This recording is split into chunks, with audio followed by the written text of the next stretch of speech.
raro esto, Brenda, ¿no? Cómo la pandemia nos ha generado códigos de comunicación distintos, qué cosa que nos ha tomado, bueno, por sorpresa obviamente, pero cómo ha reconfigurado todo. Absolutamente, ¿eh? Y mucho que además vino para quedarse.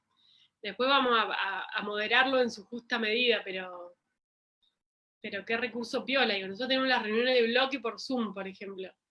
Y nada, digamos, muchas veces no hacíamos reunión de bloque porque no viajaban todos, por poner un ejemplo. Brenda, perdón que te interrumpo, ahí me avisan que ya estamos en Facebook, a ver si esta vez nos va mejor. Hemos tenido un intento fallido. Yo de nuevo te doy la bienvenida. Gracias por tu tiempo, gracias por tus ganas. Bienvenida a Tucumán, que es una provincia en la que te queremos mucho. Y déjame que arranque presentándote un poquito. Yo hace un rato, no sé si la gente que nos está acompañando lo llegó a escuchar o no, pero lo quiero decir de nuevo desde el corazón. Brenda es uno de los orgullos de nuestra generación, una dirigente comprometida, formada, que además ha tenido una responsabilidad muy importante en el área de educación en Córdoba. La agenda educativa es una agenda común, un tema que nos interesa. Así que bueno, bienvenida a Tucumán, gracias por tu tiempo, y en lo que la gente se va sumando, contanos cómo estás, cómo está Córdoba, cómo te trata la pandemia. Bueno, gracias Jota, primero por la invitación.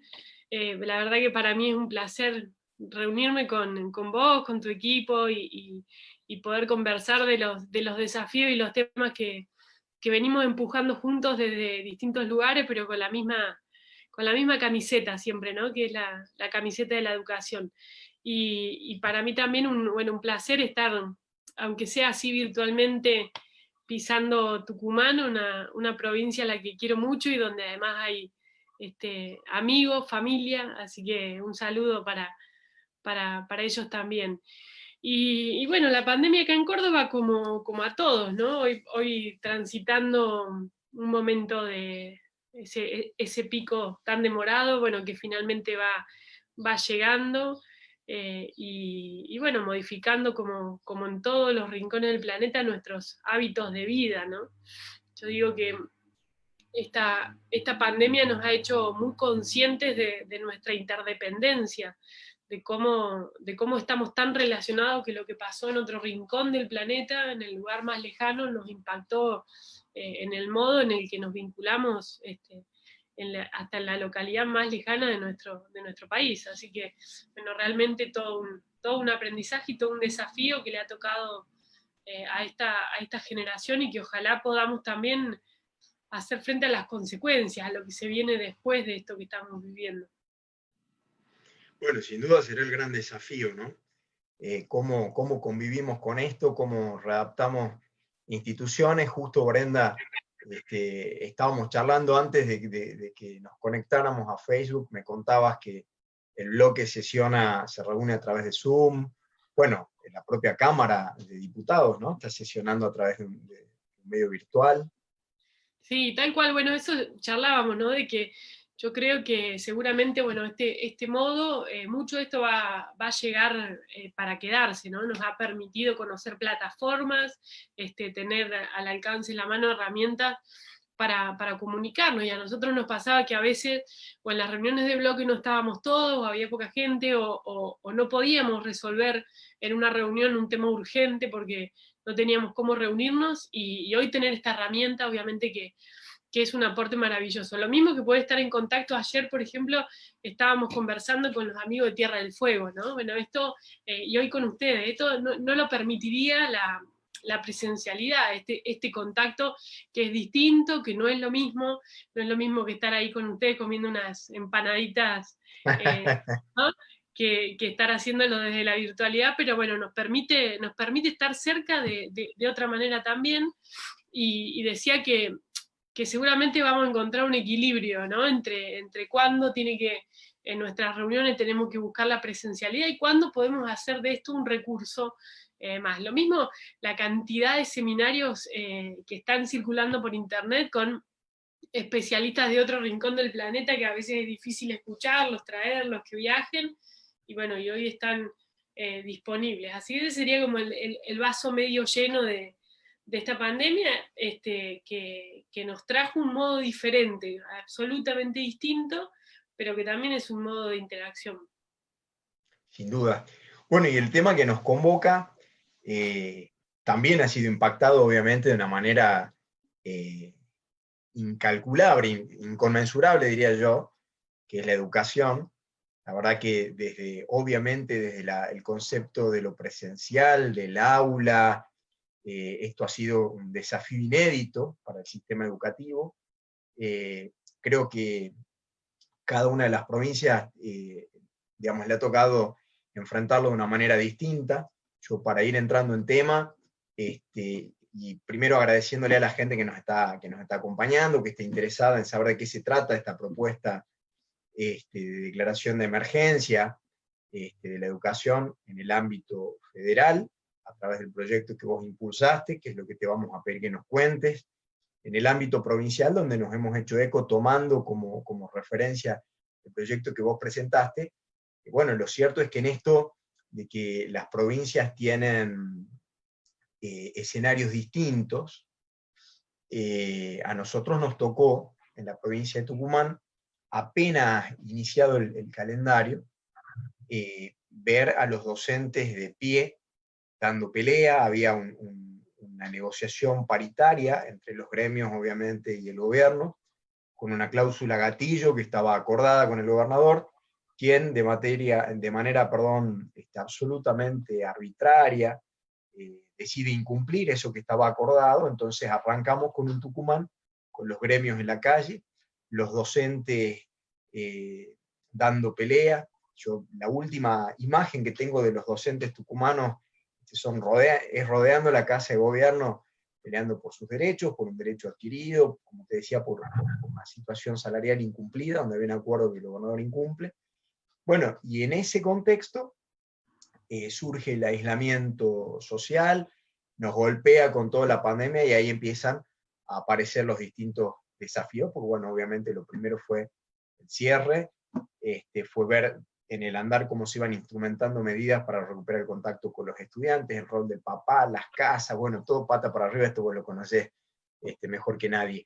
Así que, bueno, te propongo que nos vayas contando, entonces, desde dónde arranca la idea del proyecto, qué es concretamente lo que estás proponiendo, y hago, antes de darte la palabra, un paréntesis muy chiquito, porque no quiero que se nos pase saludar a los profesores en su día, que veo que nos están saludando algunos amigos que están conectados. Así que bueno, nuestro reconocimiento, agradecimiento, el saludo afectuoso a todos ellos, ¿no? Bueno, gracias Jota, sí, me sumo ahí al saludo, y destacar en este recorrido que vos hacías la resiliencia, la capacidad de innovación, de adaptarse que tuvieron los docentes y las docentes de nuestro país, ¿no? Un desafío fenomenal de un día para el otro. Bueno, con ustedes muchas veces discutimos, conversamos, pensamos cuáles eran los desafíos de la universidad, ¿no? De esa adaptación al mundo que estaba cambiando, y de un día para el otro, sobre todo la universidad pública, que muchas veces fue más resistente a usar estos modos, lo tuvo que hacer de un día para el otro. Pero también las escuelas y las docentes en cada rincón de la Argentina. Y esto, la verdad que es una preocupación que ya desde marzo que vengo teniendo, pero fue creciendo a medida que veíamos cada vez más nítidamente que los problemas de la educación en nuestro país se multiplicaban, ¿no? Ya sabemos, digo, no me voy a extender mucho en esto, pero sabemos que si había algo que caracterizaba la educación de nuestro país era la desigualdad. Desigualdad por regiones, desigualdad por contextos socioeconómicos, y indudablemente que la pandemia, la virtualidad, lo que vino a hacer es acrecentar esa desigualdad. Arrancamos primero con algunos proyectos que tenían que ver con garantizar la conectividad, ¿no? Es decir, resolver un problema de la herramienta. Si en el siglo pasado era el cuaderno y el lápiz, ahora en este contexto más que nunca es la computadora e internet. Y bueno, lamentablemente no logramos que se pueda tratar, que podamos impulsar rápidamente una respuesta ante esto que estaba pasando. Y entonces ahí viene un poco la preocupación y el pedido de declarar de emergencia educativa con datos que ya son oficiales, ¿no? Que ya los tiene en sus manos el ministro, que es que más de 1 millón de chicos y chicas ya dejaron la escuela en nuestro país. Y esto tiene que ver con los problemas de conectividad, donde hay provincias donde 4 de cada 10 chicos no tienen acceso a Internet, y obviamente, digamos, para ellos la continuidad es mucho más difícil, y a la vez también con los recursos que las docentes están usando para conectarse con esos chicos. Y no tiene que ver con cuán imaginativos o creativos son, sino que tiene que ver con cuáles son las herramientas que esos alumnos tienen. Entonces, hoy se empieza a hablar de las escuelas Zoom y de las escuelas WhatsApp, ¿no? La nueva marca de la desigualdad. Las Zoom son las que, del otro lado, hay chicos que tienen una computadora o un celu con datos suficientes para hacer correr o Meet o Zoom, ¿no? Algo como lo que estamos haciendo nosotros acá, y por contraste, en las escuelas, en los contextos más vulnerables, WhatsApp como único recurso para mandar la tarea por un mensajito de texto, donde a veces se conectan más de la mitad de las escuelas 2 veces por semana, ni siquiera diariamente, ¿no? Entonces, todos estos datos, digamos, que tienen que ver con abandono escolar, con desigualdad educativa, con aprendizajes a distintas velocidades, son los que nos han llevado a pedir que el Congreso sea el que discuta una política educativa nacional que atienda a esta emergencia, que entienda que así como en marzo nos pusimos a mirar el sistema de salud de todo el país y a preparar hospitales, y a tratar de ganar tiempo, y a buscar camas, y a buscar respiradores, y a preparar terapistas, bueno, lo mismo tenemos que hacer con la escuela. Es tanto más importante porque en definitiva es algo que está amputando nuestro futuro. Si nosotros no intervenimos de manera correcta, lo que hoy le pase a la Argentina en materia educativa es una marca que la vamos a llevar en las próximas generaciones, ¿no? Entonces, bueno, por eso venimos trabajando en esta iniciativa, que son, en definitiva, primero, bueno, declarar a la educación como una actividad esencial, para que puedan ser las provincias las que definan los protocolos de reapertura, y un conjunto de medidas que tienen que ver con un programa de detección y acompañamiento, reapertura de comedores escolares, apoyo escolar, becas de conectividad, y medidas para los transportistas, los jardines de primera infancia, los docentes, en particular las docentes suplentes, y un mecanismo de control y monitoreo del seguimiento de la implementación de esta ley, ¿no? Este es un rápido resumen de un proyecto en el que estuvimos trabajando también mucho tiempo, que acompañaron más de 20 diputados en nuestro interbloque, y que hoy, bueno, con mucho agradecimiento vemos como legisladores con tanto empuje y tanto compromiso de la educación como vos vienen tratando de dar la batalla en sus propias legislaturas.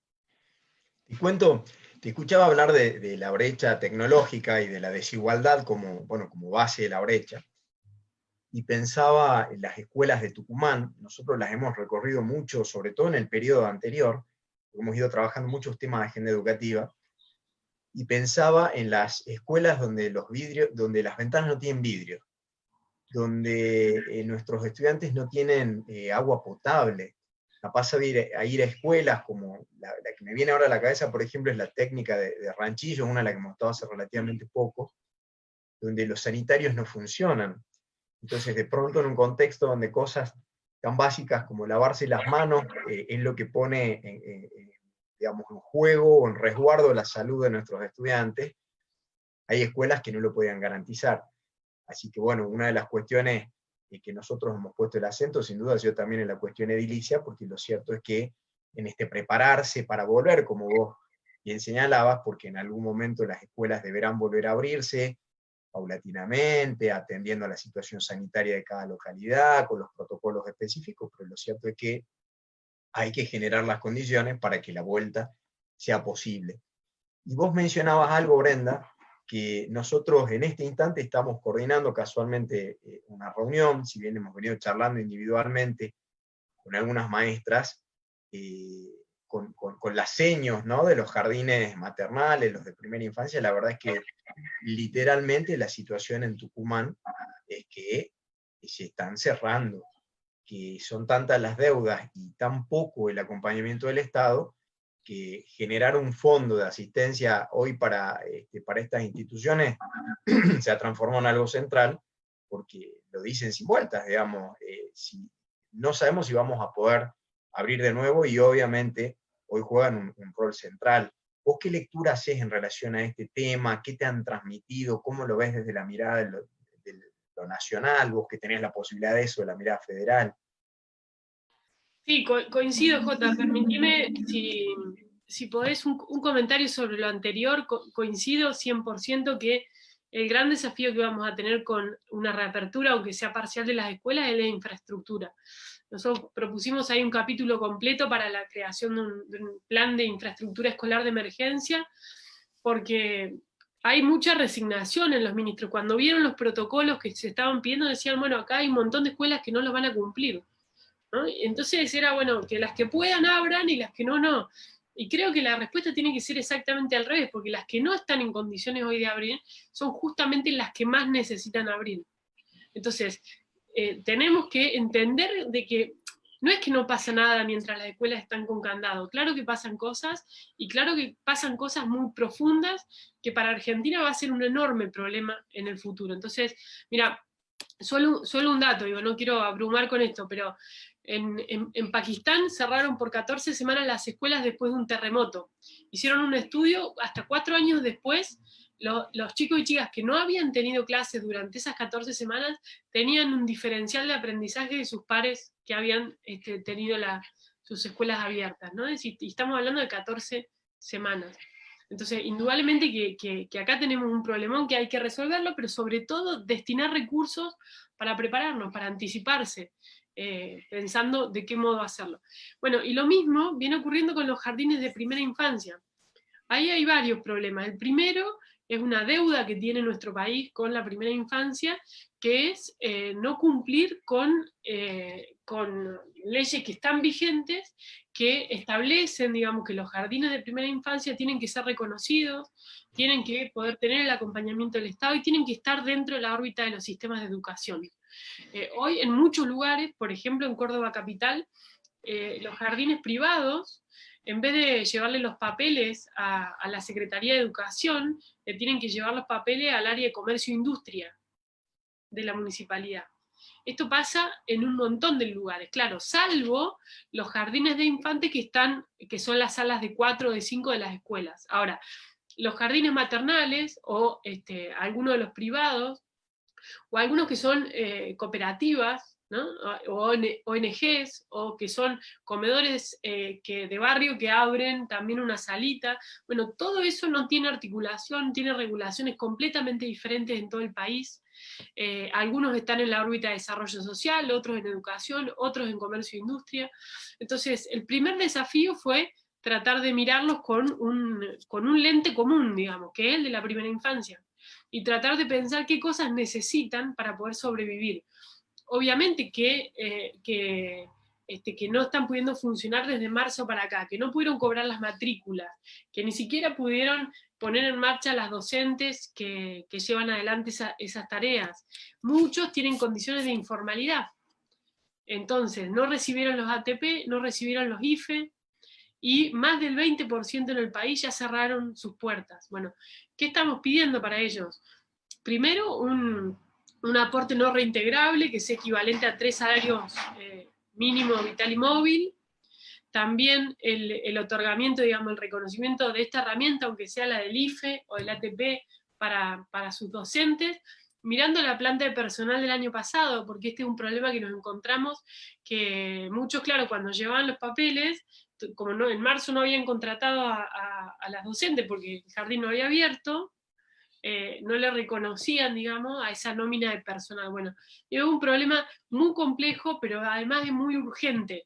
¿Por qué? Bueno, porque el día que volvamos a una suerte de nueva normalidad, es posible que gran parte de estos jardines hayan cerrado sus puertas si no los ayudamos hoy. Y si cierran sus puertas, el sistema público ni el sistema privado los pueden absorber. De modo que va a haber un montón de niños y niñas sin lugares a donde poder ir a aprender algo que es tan importante para el resto de la trayectoria educativa. Así que para mí es realmente muy angustiante, digamos, cuando tenés oportunidad de conversar con ellas, con las transportistas escolares, con algunos de los docentes que están también en situación de desempleo, da mucha angustia e impotencia la falta de reacción para cuidar a los actores, digamos, que son tan importantes para garantizar el derecho a la educación. Mira, ahí tomo dos cosas, ¿no? Primero, vos que hablabas de informalidad, Juan Zamora nos comenta que desde la formación inicial docente el sistema está precarizado, y realmente es así. Nosotros además en Tucumán damos pelea a todo un sistema que armó una suerte de sistema paralelo. Nosotros tenemos un sistema de juntas que no funciona o que funciona de vez en cuando, donde la regularización de nuestros docentes, en vez de ser un proceso periódico, ordinario, con trámites que debieran ser absolutamente sencillos, se termina transformando en un trofeo que cada cierta cantidad de años, a través de una ley especial, el ministro, muchas veces en busca de una banca después legislativa, si tiene suerte, no la tuvo el actual ministro, termina transformándose como una situación irregular en una suerte de premio de lo que debiera ser un mecanismo de selección transparente, aceitado, en fin. Pero bueno, lo que dice Juan Zamora tiene razón. Y vos te referías también a los transportes escolares, que me parece fantástico. Además, la inclusión nosotros lo hemos tomado también a través de una mirada de la necesidad de prestarles asistencia, porque generalmente, cuando pensamos en el sistema educativo, uno tiende a pensar exclusivamente o intuitivamente como en dos patas centrales, ¿no? Piensa en los estudiantes y piensa en los docentes. Pero lo cierto es que el sistema involucra y compromete a muchos más actores. Todos se han visto impactados por la pandemia. Entonces me encantaría, Brenda, si podés que le contemos a la gente, para los transportistas escolares, qué cosas son las que has pensado en ese proyecto, porque bueno, son herramientas muy valiosas. Bueno, tal cual, ¿no? Vos lo mencionabas recién con mucha claridad, Jota, de cómo a veces tenemos la mirada demasiado sesgada y no vemos todos los actores que son tan importantes para que la escuela vuelva a funcionar plenamente, ¿no? Y bueno, los transportistas escolares es obvio que cumplen una tarea esencial, también, digamos, bastante olvidados en las medidas de asistencia.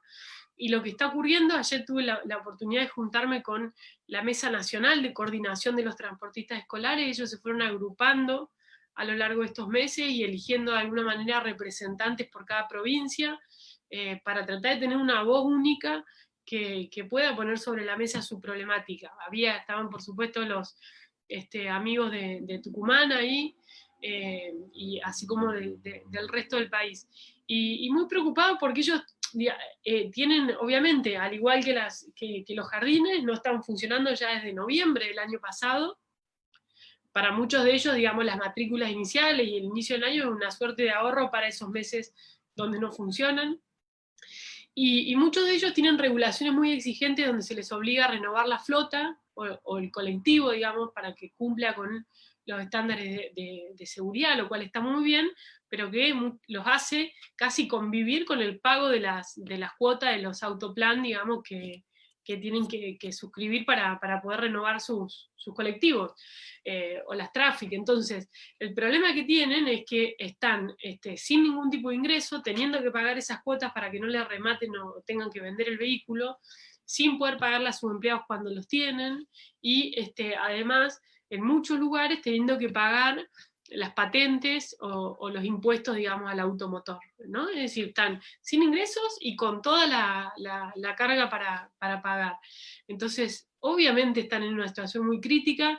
Nosotros tiempo atrás dimos una pelea con varios legisladores del bloque cuando se discutió, algunos de allí, Tucumán, también, que han estado trabajando mucho en el tema, para tratar de lograr que en la ampliación de presupuesto se reconozca una partida para ello. Bueno, eso se aprobó, las dos cámaras lo aprobaron, y hasta el día de la fecha no han recibido todavía ni un solo peso, ¿no? Primero demoró la reglamentación, ahora están tratando de hacer un padrón de todo el país, porque tampoco era información con la que el Estado contaba.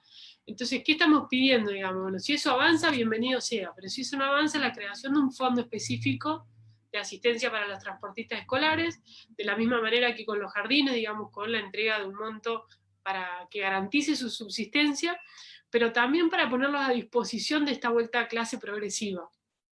En muchos países se están buscando estrategias, digamos, de alguna manera que permitan el funcionamiento en burbujas, ¿no? Es decir, tratar de que los chicos por los grados, y a la vez evitar los contactos en los recreos masivos, en los turnos, dividiendo, segmentando, y en eso también sería muy importante que los transportistas escolares puedan estar a disposición de, aunque sea una vuelta progresiva, con quienes más lo están necesitando. Entonces, ¿qué planteamos? Bueno, que acá hay que articular acciones, hay que articular políticas, gastos que hoy se están haciendo, pero que se están haciendo desarticulados y sin que la escuela y los niños y las niñas sean el centro de la escena, ¿no? Es decir, recursos que están yendo en muchos programas, pero que a veces incluso se tercerizan y van a través de organizaciones sociales en el territorio. Bueno, ¿qué queremos?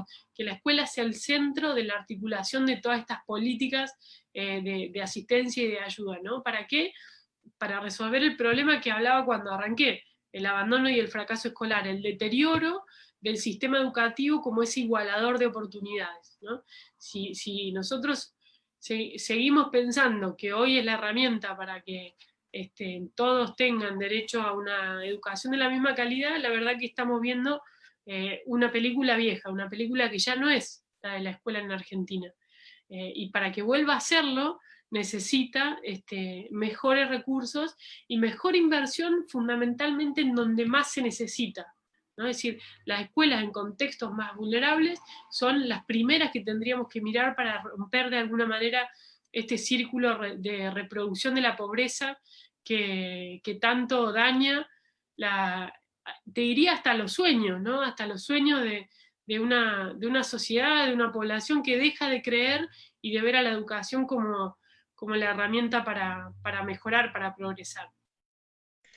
Bueno, sobre esto que decís que me parece que es como el corazón del proyecto, ¿no? La mirada sobre el rol estratégico, central de la educación, esta mirada de la educación como la generadora de igualdad de oportunidades, creo que es lo que nos interpela, lo que nos convoca, lo que está haciendo que este proyecto que has presentado en el Congreso se vaya reproduciendo con miradas locales en el conjunto de las legislaturas del país, porque creo que es la mirada que desde el radicalismo nos hermana, digo, una mirada común sobre el rol de la educación, sobre la necesidad de ponerlo en agenda al debate, sobre cómo la crisis termina constituyéndose en una oportunidad para esto, y además porque, bueno, digamos, son tantas las demandas y las situaciones graves que el Estado debe resolver, me parece que requiere todas las cabezas pensando, todas las cabezas proponiendo.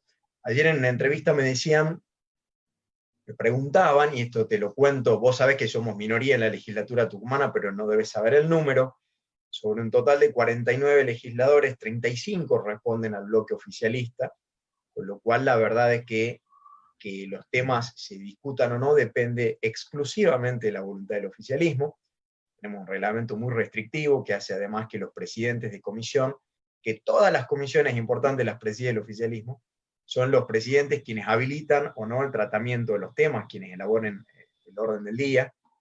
Pero bueno, de todas formas debe ser la oportunidad para convocar a toda la comunidad educativa, para convocar a los papás, para convocar a todos estos actores de los que charlábamos hace un instante, que a veces no los miramos y que es importante escucharlos, que es importante atender a sus demandas y que entre todos entonces podamos volver a discutir el rol de la escuela, el rol de la educación, que podamos mirarnos, hacer autocrítica y que esto sirva para salir mejores, como tanto nos gusta decir, pero a veces tenemos la sensación de que los procesos no necesariamente nos están llevando por ahí.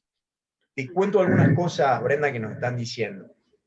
Joseph Moyano nos dice, los alumnos y los docentes sufren porque les cuesta adaptarse a la tecnología. Bueno, sin dudas, ¿no? Sí.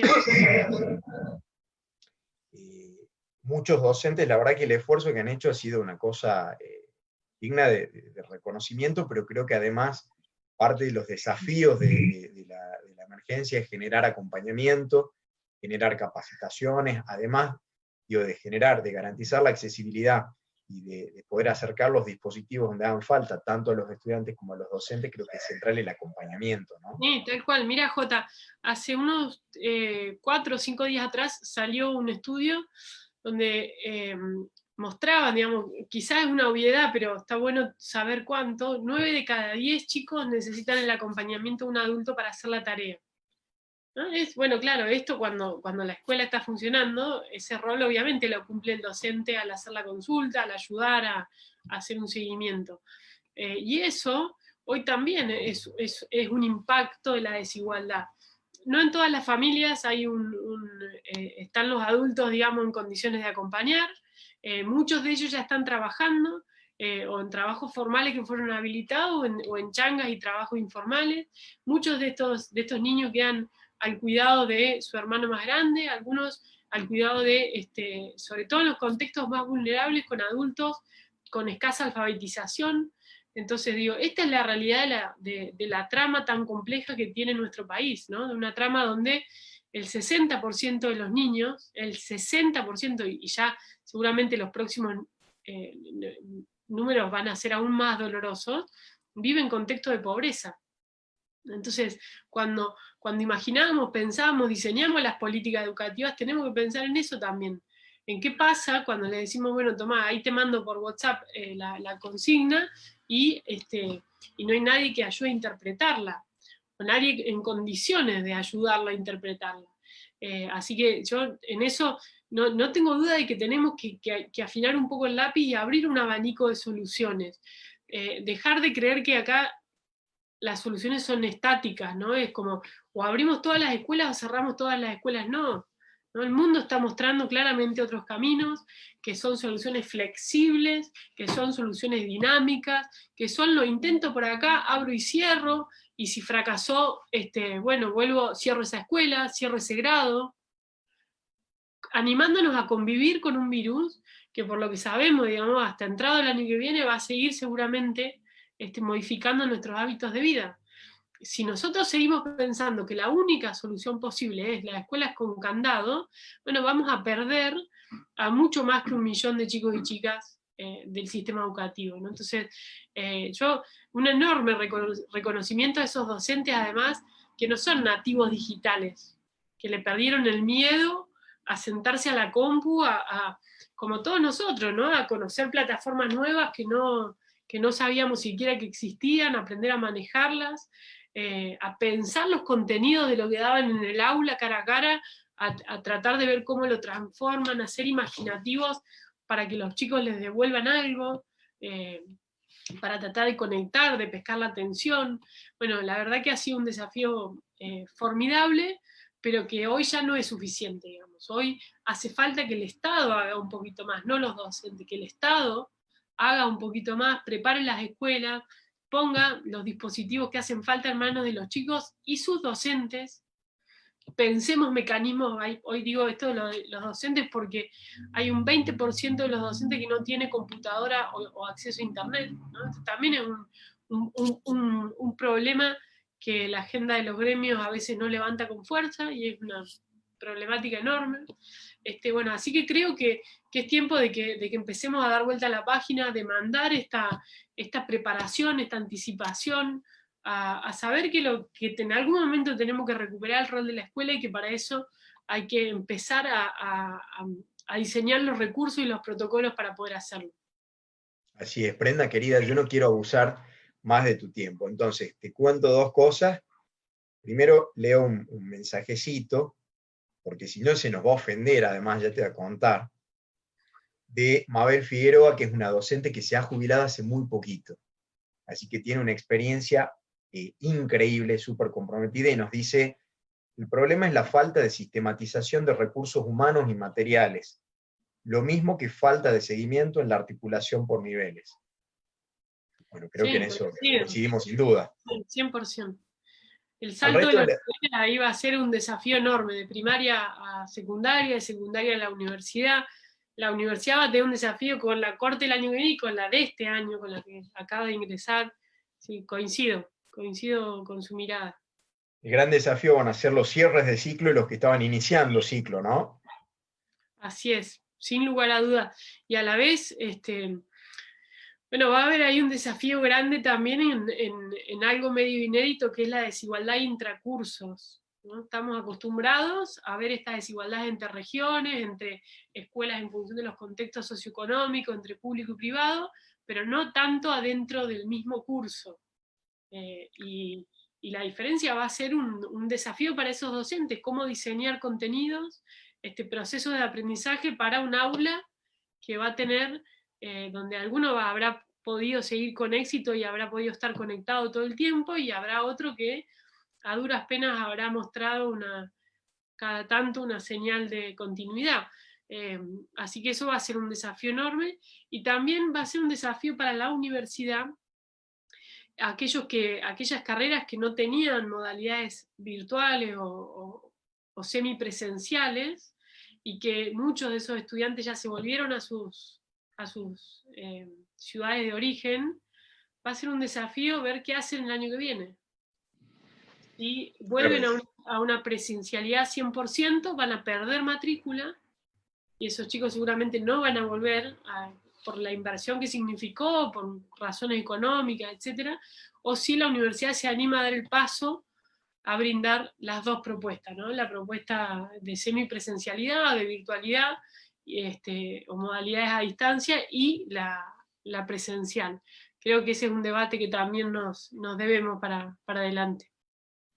Brenda, querida, muchísimas gracias por el tiempo, por tus ideas, por ponerle el corazón, empuje a la educación desde siempre. No voy a decir tu edad, porque además tampoco la recuerdo. Me acuerdo que sos un poquito más chica que yo. Pero desde toda la vida apostando por la educación, así que te agradezco mucho.